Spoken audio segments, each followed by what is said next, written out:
Punya kamera mirrorless, asik kali ya. Wih, toko ini jualnya murah-murah nih. Speknya juga bagus-bagus nih. Beli ah. Kak, barang yang ini ready? Ready, Mas? Asyik, mau pesan yang ini dong? Oke, silakan mengisi form pemesanan ini ya, Mas. Lalu untuk pembayaran, silakan transfer ke rekening berikut ya, Mas. Oke, sip. Aduh, barang udah seminggu, kok belum datang-datang juga ya? Coba ditelepon deh. Duh, kok nggak bisa dihubungin sih? Akun sosmednya juga hilang lagi. Anak Jakarta, siapa nih yang suka transfer ke rekening pribadi saat belanja online? Saat berbelanja online, utamakan kamu transfer ke akun rekening bersama atau melalui aplikasi e-commerce resmi yang sudah bekerja sama dengan dompet elektronik. Biar makin paham, yuk saksikan cerpen episode keamanan transaksi dompet elektronik.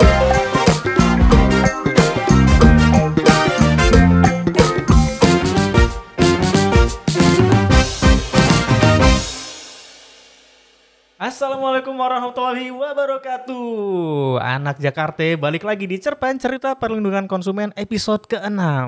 Gak kerasa, ini udah episode ke-6. Sebelumnya kita udah banyak banget nih ngedukasi anak Jakarta tentang perlindungan konsumen yang ditangani oleh Bank Indonesia.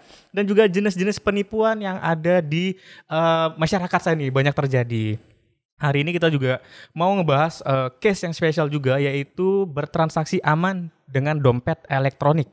Tentu aja Jody sebagai host nggak sendirian, sudah kedatangan dua narasumber spesial. Yang pertama itu ada Ibu Arlena Abu Bakar selaku Kepala Perwakilan Bank Indonesia DKI Jakarta. Ibu, apa kabarnya? Alhamdulillah. Baik Ibu ya, sehat. Semangatin anak Jakarta dong Bu, semangat anak Jakarta. Semangat semuanya. Mantap sekali Bu Arli, ini harus semangat anak Jakarta. Dan juga kita juga udah kedatangan nih dari jauh-jauh nih datang ke DKI Jakarta, yaitu ada Ibu Siti Hairani Samsurijal, Vice President Customer Operations Link Aja. Ibu, gimana kabar? Alhamdulillah baik. Baik, semangat Ibu baik, ya. Semangat. Berdua sama Sri Kandi nih saya. Oke, sebelum banyak ngobrol nih Bu Rani dan Bu Arli, saya mau nanya dulu nih ke Bu Arli. Ini kan Bu Arli nih sebagai pengguna dompet elektronik juga Bu ya? Tentu dong. Tentu ya. Biasanya Ibu pakai buat apa aja sih Bu? Nah, kalau untuk penggunaan kita tentunya banyak menggunakan untuk macam-macam sih sebenarnya ya. Okay. Jadi nggak cuman belanja juga bermacam-macam produk sih. Mulai dari elektronik juga atau apa saja termasuk pesan makanan. Yeah. Nah, tapi juga bisa untuk membayar tagihan-tagihan. Oke. Nah, dalam konteks ini sebenarnya memang Bank Indonesia itu juga melakukan suatu inovasi nih. Suatu inovasi kalau kita kenal dengan istilah KRIS. Yaitu Quick Response Code Indonesian Standard. Oke. KRIS ya, bukan QRIS. Banyak yang salah ya Bu. Atau bukan juga KIRIS, bukan. Ya. Harus KRIS anak ya, Jakarta. harus KRIS, jangan salah ya gitu. Yeah. Jadi ini memang semacam QR pembayaran yang juga disediakan oleh dompet elektronik. Jadi nanti pelanggan itu tinggal scan saja KRIS-nya itu. Dan saat ini juga di DKI Jakarta nih ya, terutama itu udah hampir 4 juta loh. Oke. Udah hampir 4 juta merchant yang tersebar di seluruh Jakarta, sehingga akan lebih mudah sekarang kemana-mana tinggal bawa handphone. Yang penting ada saldo. Banyak anak Jakarta itu udah mudah banget ya. Bu Arli, dengan berkembangnya zaman dan juga semua kemudahan yang diberikan kepada kita, apalagi sih yang perlu kita perhatikan Bu? Nah, yang penting nih jaga keamanan. Oke, jaga keamanan. Keamanan dalam bertransaksi terutama ya. Karena ini juga di dalamnya Bank Indonesia juga sangat concern terhadap perlindungan dari konsumen dan Bank Indonesia juga mengeluarkan beberapa ketentuan. Sehingga kita juga mengatur para penyelenggara dompet elektronik ini atau yang secara luas kita sebut dengan penyedia jasa pembayaran atau PJP gitu. Nah, agar mereka tuh di dalam melaksanakan bisnisnya itu juga memperhatikan perlindungan konsumen, terutama bagaimana menjaga keamanan data konsumen. Oke, ya Bu Rani tadi Bu Ardi sudah menjelaskan tuh bahwa PJP itu harus mengikuti peraturan dari yang sudah disediakan oleh Bank Indonesia. Nah, sebelum kita bahas itu lebih dalam, kita mau tanya nih, perbedaan dari e-money dan e-wallet itu apa? Supaya anak Jakarta ini nggak ketukar. Oke, baik, betul sekali ya. Jadi sekarang itu banyak yang masih bingung gitu ya. E-wallet itu apa? Kemudian e-money itu apa? Nah, mungkin yang perlu kita sampaikan di sini, yang pertama adalah uang elektronik atau lebih sering dikenal dengan e-money ya. Ini adalah metode pembayaran dengan non tunai yang berbasis chip. Jadi di situ ada chip, biasanya itu adalah pengganti seperti kartu ATM yang memang sebagai pengganti cash ya. Nah, itu biasanya akan dibawa untuk melakukan pembayaran ataupun transaksi gitu. Nah, perbedaannya dengan dompet elektronik ataupun dompet digital ya. Nah, itu adalah e-wallet itu menggunakan aplikasi yang berbasis server gitu ya. Jadi ini digunakan untuk sama pembayarannya untuk transaksi, contohnya pembayaran tagihan, pembelanjaan online, kemudian juga untuk transaksi-transaksi lainnya. Di mana mungkin di sini seperti yang tadi Ibu Arli sampaikan ya, ada kelebihan-kelebihan seperti yang pertama lebih mudah, kemudian keamanannya lebih optimal, perlu mungkin kita sampaikan di sini. Kemudian riwayat transaksi dapat langsung tercatat secara otomatis. Nah, ini kan biasanya orang kalau berbelanja dia pengen tahu tuh satu harian itu apa saja sih yang sudah dibelanjakan betul. Nah, itu yang ingin kita perbedaan secara signifikan antara e-wallet dan juga e-money tadi. Oke, memang anak Jakarta itu jangan ketukar lagi, fungsinya mirip-mirip tapi lebih aman kayaknya dengan dompet elektronik ya Bu Rani ya. Betul. Oke Bu Arli, tadi di awal Bu Arli udah mention bahwa Bank Indonesia sebagai regulator tuh ada peraturannya ya Bu, tentang perlindungan konsumen. Nah, mungkin diinformasikan kepada anak Jakarta apa aja yang diatur oleh Bank Indonesia nih Bu. Oke, jadi untuk perlindungan konsumen itu ada satu ketentuan yang khusus ya, yaitu ada di Peraturan Bank Indonesia nomor 22 tahun 2020. Nah, ini sebenarnya bisa nih kalau anak Jakarta pada mau ngelihat langsung gimana bunyi peraturan Bank Indonesianya. Tapi secara prinsip itu diatur bahwa memang penyelenggara itu dilarang memberikan data atau informasi konsumen kepada pihak lain. Nah, ini juga salah satu tadi disampaikan Bu Rani, sehingga konsumen itu menjadi tetap aman. Dan kalau ini dilanggar itu ada konsekuensinya. Jadi di sini penyelenggara yang melanggar ketentuan itu misalnya dia tidak memenuhi kewajiban sebagaimana tadi ya, menjaga keamanan informasi, maka ada sanksi administratif nih, antara lain teguran tertulis, kemudian juga penghentian sementara sebagian ataupun seluruh kegiatan usaha, termasuk juga bahkan pencabutan izin usaha dari PJB tersebut. Nah, sampai ke situ tuh.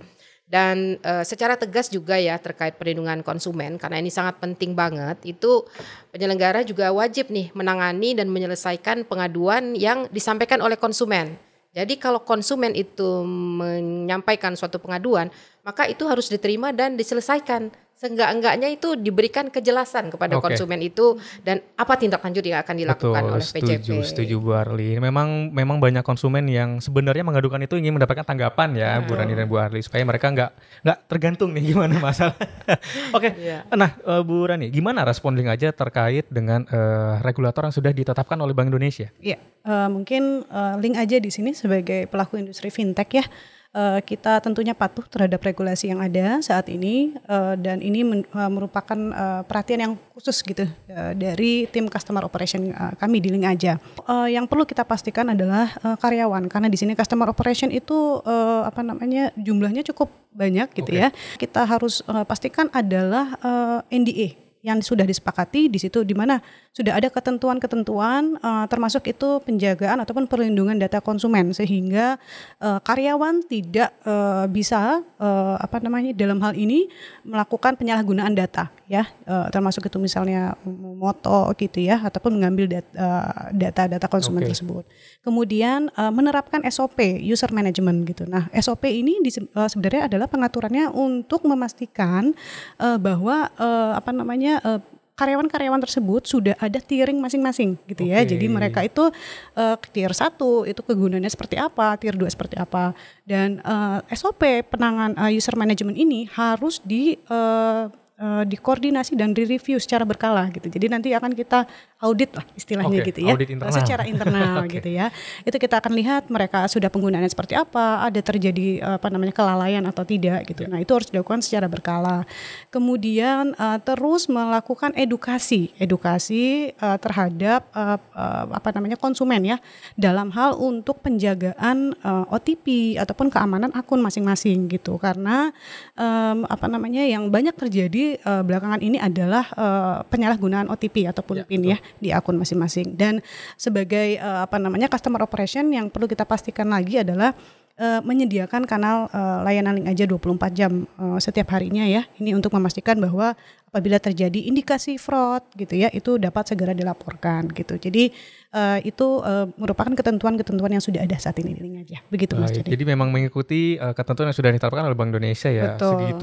Sebegitu menjaganya data keamanan dari konsumen sendiri. Betul. Nah, berbicara mengenai keamanan transaksi menggunakan dompet elektronik, seberapa aman konsumen bertransaksi menggunakan dompet elektronik, Bu Rani? Oke, sangat aman pastinya, karena di sini perlu kita tambahkan kembali ya, kita mengikuti regulasi yang ada di BI. Salah satunya adalah menerapkan autentikasi atau 2FA, two factor authentication, di mana setiap transaksi harus menggunakan PIN, kemudian divalidasi oleh OTP. Ini adalah salah satu penjagaan kita terhadap transaksi yang dilakukan.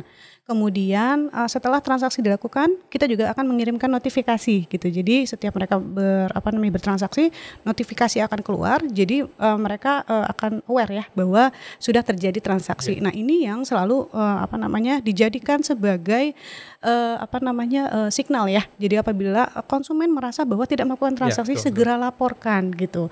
Nah, itu yang pertama. Yang kedua, dari internal link aja kami juga menerapkan yang kita sebut adalah Fraud Detection System atau FDS ya. Ini juga mengikuti regulasi BI, di mana di sini fungsinya adalah untuk melihat indikasi-indikasi transaksi fraud gitu ya. Jadi misalnya ada anomali transaksi, contohnya mungkin transaksi yang dilakukan dalam jumlah besar dalam satu waktu. Nah, itu akan terdeteksi sehingga akun akan kita suspend. Itu salah satunya gitu ya. Kemudian transaksi yang dilakukan secara berdekatan dalam waktu bersamaan. Nah, itu juga akan dilihat oleh FDS kita, dan kemudian akan direview kembali gitu ya, untuk dilakukan suspension untuk sementara waktu. Gitu. Jadi untuk mengetahui bahwa itu apakah benar terjadi fraud ataupun kejahatan lainnya. Ya. Betul. Nah, Bu Arli, ini supaya edukasi ke anak Jakarta nih, apa aja sih yang harus kita jaga saat menggunakan dompet elektronik, Bu? Oke. Ini mungkin udah pernah ya disampaikan di dalam podcast, tapi ini sangat krusial. Jadi pertama memang kita jangan sampai membagikan PIN atau personal identification number itu kepada orang lain. Supaya akun kita tidak dapat diakses oleh orang lain. Kemudian juga kita jangan sampai membagikan kode OTP atau one time password yang memang dikirimkan ke nomor kita yang terdaftar di dalam dompet elektronik. Nah, ini jangan dibagi kepada siapapun, karena sebenarnya kode OTP tersebut itu tidak akan kita peroleh kalau tidak ada request dari kita sendiri pada saat kita mau melakukan pembayaran. Jadi kalau misalnya ada anak Jakarta yang kita merasa nggak melakukan request OTP, tapi kemudian kita menerima SMS kode OTP, nah apalagi kalau kemudian terus ada yang telepon minta kode OTP itu kita hati-hati itu, karena itu kemungkinan besar itu oknum penipu tuh. Itu anak Jakarta memang banyaknya kasus seperti ini, Bu Rani ya. Memang dia OTP yang diminta, lalu konsumen tuh nggak sadar bahwa OTP itu adalah rahasia. Dikasih lalu terjadi transaksi yang nggak dia inginkan. Hal apa lagi sih yang harus diwaspadai agar kita aman bertransaksi menggunakan dompet elektronik, dan kejahatan seperti apa yang mungkin terjadi di dompet elektronik, Bu Rani? Mungkin poin pertama pastinya yang tadi Bu Arli tadi sempat sampaikan itu ya, pastinya jangan pernah share OTP ya, ataupun PIN ataupun data pribadi. Ini harus kita underline banget. Ini underline banget ini di sini.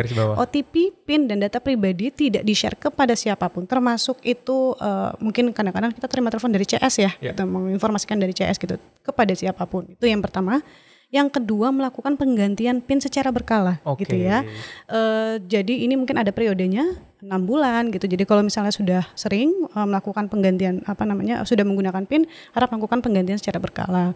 Kemudian juga PIN yang ketiga adalah melakukan update versi terbaru gitu ya, aplikasi terbaru gitu. Nah, itu perlu kita sampaikan karena biasanya di aplikasi terbaru ada penambahan penjagaan keamanan. Itu fitur baru ya yang nanti mungkin sedikit banyaknya berhubungan dengan keamanan pelanggan. Jadi itu yang perlu kita perhatikan. Nah, kejahatan apa sih contohnya gitu ya, yang mungkin kita bisa lihat akan terjadi terutama di dompet elektronik ini ya. Yang pertama itu adalah yang berbasis seperti poin ataupun cashback gitu ya. Nah, biasanya mereka itu akan menghubungi kita kemudian menginformasikan gitu ya, mereka dapat cashback, dapat poin gitu, ataupun bisa ditukarkan dengan poin cashback yang mungkin mengakibatkan kita akan transfer ataupun melakukan P2P ya, transfer kepada konsumen lainnya sehingga nanti akan terjadi kehilangan saldo. Kemudian yang kedua adalah pengambilan akun ataupun account takeover ya. Nah, ini banyak sekali ya. Karena biasanya mereka terima telepon, mereka share OTP dan otomatis ketika OTP itu di-share, fraudster itu akan bisa langsung take over. Jadi perpindahan device ya, langsung ada perpindahan device. Jadi mereka akan ganti PIN secara langsung dan semua transaksi sudah akan dapat dilakukan gitu. Oke, ini Bu Arli, kita ngedengar tadi dari Bu Rani ini kejahatannya emang kayaknya harus diwaspadai banget nih ya. Nah, agar anak Jakarta aman melakukan transaksi dengan dompet elektronik, apa tipsnya dari Bu Arli nih? Oke, ini saya bagi tipsnya ya. Iya, betul. Enggaknya ini ada 2 tips nih. Jadi kalau kita mau melakukan pembelanjaan kemudian melalui online ini sebisa mungkin carilah penjual yang memang menerapkan sistem rekening bersama. Jadi dana yang memang kita bayarkan ini tidak akan diberikan kepada penjual, apalagi kalau barang itu belum diterima konsumen. Nah, sistem inilah yang digunakan di e-commerce yang sering kita gunakan, mana mereka juga tentunya bekerja sama dengan dompet elektronik sehingga kita akan semakin aman. Kayak double protection ya, double protection kita. Betul. Nah, yang kedua juga kalau memang kita akan belanja kepada penjual yang tidak menggunakan sistem rekening bersama tersebut, maka sebelum berbelanja kita harus pastikan bahwa itu memang betul-betul bukan suatu penipuan. Coba dilakukan riset kecil lah kepada penjual barang. Sebenarnya bisa kita lihat misalnya berbelanja di Instagram, kita bisa lihat akunnya, kita bisa lihat komennya seperti apa di Instagram itu Bu ya, supaya kita terhindar dari hal-hal yang tidak diinginkan. Nah, mungkin dari Bu Rani nih tambahan tips bertransaksi menggunakan dompet elektronik ini seperti apa? Ya ada banyak nih poinnya, lumayan ya. Nggak apa-apa, gitu ya. Biar aman kita biar semua. Aman ya. Iya. Yang pertama itu selalu unduh aplikasi di aplikasi resmi, Play Store ataupun App Store gitu. Kemudian yang kedua, teliti ketika mendapatkan tautan gitu ya. Jadi lakukan verifikasi situs sama seperti Bu Ali tadi, lakukan riset kecil gitu ya. Benar nggak sih link ini original ya ataupun valid? Nah, itu yang perlu diperhatikan. Yang ketiga itu selalu waspada terhadap komunikasi palsu. Nah, ini mungkin contohnya seperti phishing ya, yang masuk ke email kita. Betul. Kemudian ada orang yang menghubungi kita meminta OTP. Nah, ini selalu waspada terhadap terutama yang menjanjikan hadiah-hadiah besar nih gitu ya. Segera kirim ini Anda supaya Anda dapat poin, dapat cashback atau apa gitu ya. Nah, itu perlu kita waspadai juga. Berikutnya adalah gunakan koneksi internet pribadi. Nah, ini mungkin yang anak Jakarta yang suka kongko gitu ya, di kafe pakai wifi gitu ya. Ketika menggunakan wifi yang bersifat publik, tidak melakukan transaksi gitu ya. Jadi mungkin ya kalau sekedar browsing Facebook atau sosial media mungkin nggak apa-apa ya. Tapi untuk transaksi usahakan menggunakan internet dengan koneksi pribadi. Kemudian selalu menggunakan kata sandi yang kuat gitu. Jadi hindari pengulangan angka.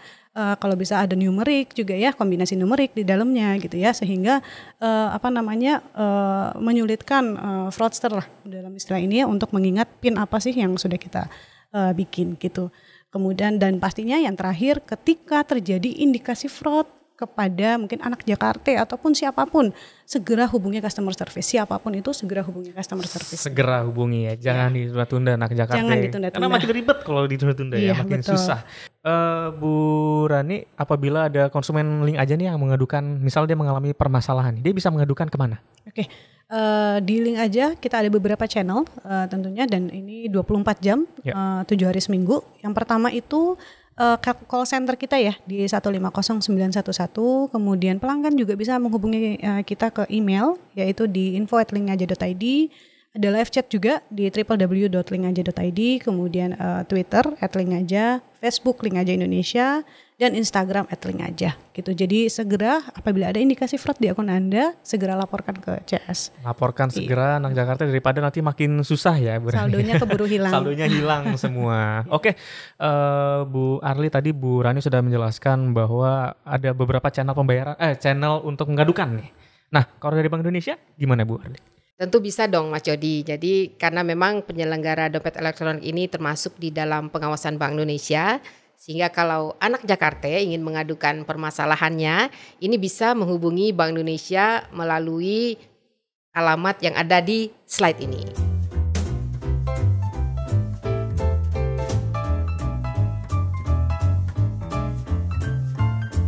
Oke, baik. Terima kasih Bu Arli, Bu Rani atas waktunya sudah mengedukasi anak Jakarta nih tentang keamanan bertransaksi dengan dompet elektronik. Nah, anak Jakarta, jangan lupa untuk tetap menjaga keamanan dompet elektroniknya supaya kita semua aman, terjaga dari kejahatan-kejahatan yang saat ini banyak beredar di Indonesia. Terima kasih sudah menonton sampai selesai. Saya Jody Kurniawan bersama dengan Ibu Arli dan Ibu Rani pamit undur diri. Mohon maaf apabila ada salah kata. Sampai jumpa di lain kesempatan. Sampai jumpa. Sampai jumpa. Sampai jumpa.